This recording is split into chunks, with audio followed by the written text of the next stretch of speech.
லைட்டா எடுத்து வந்துடுறேன்.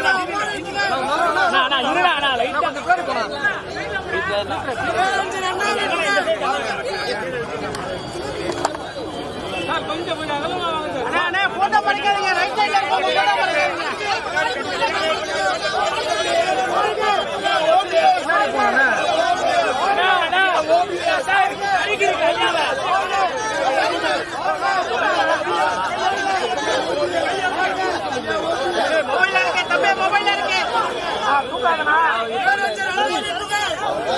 கையில உள்ள போறே.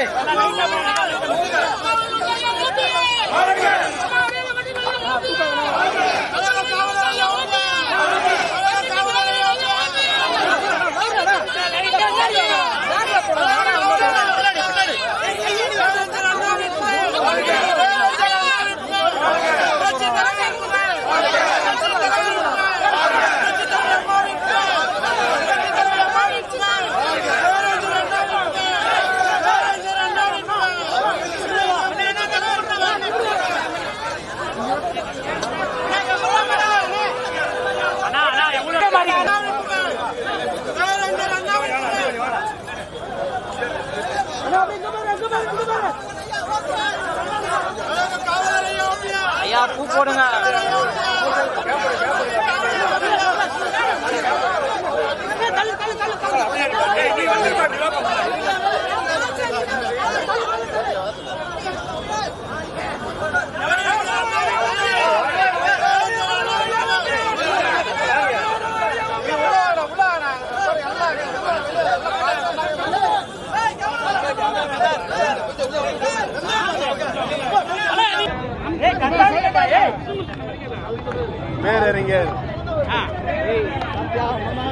பேரறிஞர் அண்ணா அவருடைய 114வது பிறந்த நன்னாள் இந்நாள். பேரறிஞர் அண்ணா அவர்கள் திராவிட இயக்கத்தை தோற்றுவித்த பொழுது அவருடைய கொள்கை கோட்பாடுகள்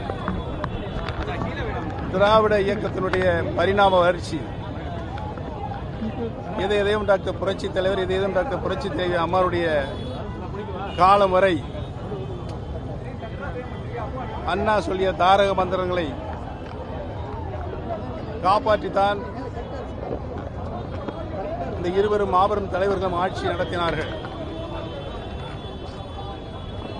இன்றைக்கு அண்ணா அவருடைய பிறந்த நல்நாளை முன்னிட்டு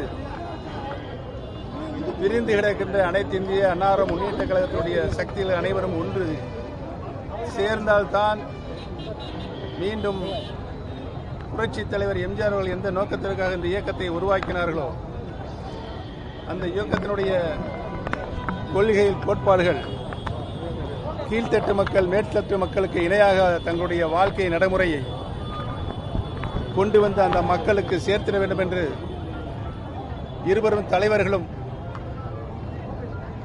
50 ஆண்டு கால அனைத்து இந்திய அன்னார முன்னேற்ற கழகத்தினுடைய வரலாற்றில் 30 ஆண்டு காலம் ஆளுகின்ற பொறுப்பை தமிழக மக்களுக்கு பெற்று நாட்டு மக்களுக்கு அவருடைய நல்வாழ்விற்கு என்ன தேவையோ அதைத்தான் புரட்சித் தலைவர் எம்ஜிஆரும் புரட்சித் தலைவி மாண்புமிகு அம்மா அவர்களும் தங்களுடைய பொற்கால ஆட்சியில்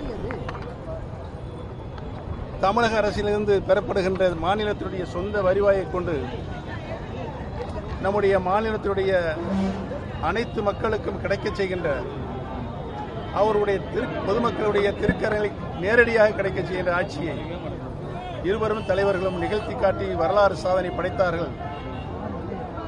அந்த சாதனை மீண்டும் திரும்ப வேண்டும் என்றால் புரட்சித் தலைவர் புரட்சித் தலைவி மாண்புமிகு அம்மாவுடைய நல்லாட்சி தமிழகத்திலே மலர வேண்டும் என்றால் விரிந்து கிடக்கின்ற அனைத்து இந்திய அன்னார முன்னேற்ற கழகத்தினுடைய சக்திகள் ஒருங்கிணைந்தால்தான் அது சாத்தியமாகும் என்ற சூழ்நிலை இன்றைக்கு மக்கள் பேசிக் கொண்டிருக்கிறார்கள்.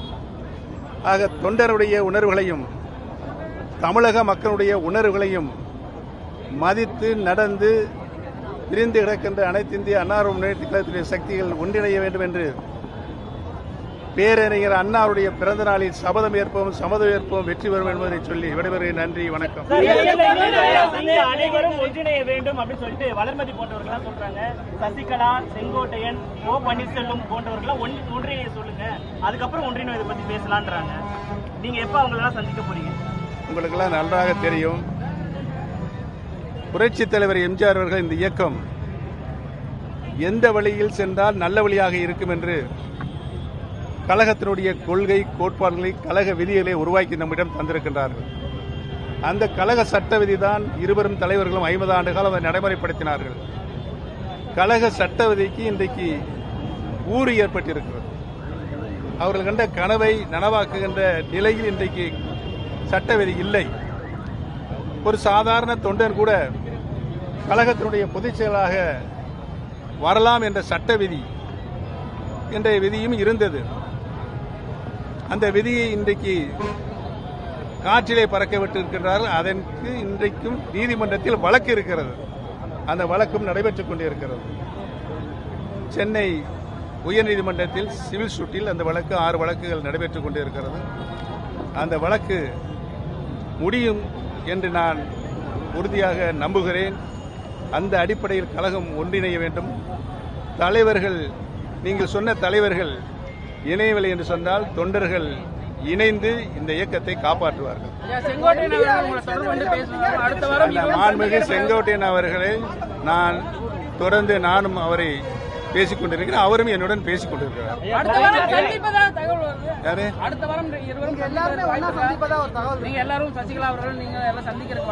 யார் சொன்னா? யார் சொன்னா? இல்ல இல்ல, அந்த யாரு சொன்னார் நீங்க சொன்னால் அது உண்மையா பொய்யா நான் சொல்லிடுறேன். நான் சொல்றேன், சந்திக்கிறதுக்கு வாய்ப்பு இருக்கிறது. நான் ஏற்கனவே நேற்று திண்டுக்கல்லில் சொல்லிவிட்டு வந்து விட்டேன். அவர் என்னிடம் பேசினார், நானும் அவரிடம் பேசினேன். சந்திப்பதாக சொல்லியிருக்கிறார். சந்திப்பதற்கு அவர் நேரமும் என்னுடைய நேரம் ஒத்து வந்தால் சந்திப்போம்.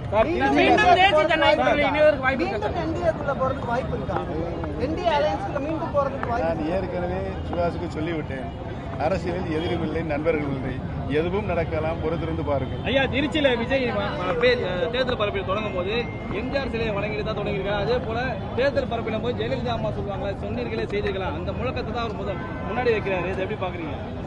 அதாவது அரசியலில் இனிமேல் வர வேண்டியவர்கள், வந்து கொண்டிருப்பவர்கள், வர வேண்டியவர்கள் அனைவரும் புரட்சித் தலைவர் எம்ஜிஆருடைய தாரக மந்திரத்தான் சொல்லியாக வேண்டும். மாண்புமிகு அம்மாவுடைய தாரக மந்திரத்தான் சொல்லிய வேண்டும்.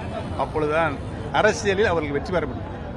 முதலமைச்சர் வேட்பாளராக எடப்பாடி பழனிசாமி மாற்றினால் நாங்கள் தேசிய ஜனநாயக கூட்டணியில இடைவன் டிடிவி தினகரன் சொல்றாரு. அவர் ஒரு நிபந்தனை வைக்கிறாரு. நீங்க ஏதாவது நிபந்தனை வைக்கிறீங்களா? பொதுச் செயலாளர் பதவி மீண்டும் வந்து பொதுச் செயலாளர் பதவி உள்பட தலைவர்கள் அளித்த சட்ட விதி அப்படியே உருமாறாமல் நிலைத்து நிற்க வேண்டும் என்றால் நாங்கள் நீதிமன்றத்திற்கு சென்றிருக்கிறோம். அந்த சட்ட விதியெல்லாம் மறுபடியும் மாண்புமிகு புரட்சித் தலைவர் உருவாக்கிய சட்ட விதி வந்தால் அனைத்திற்கும் சாத்தியப்படும்.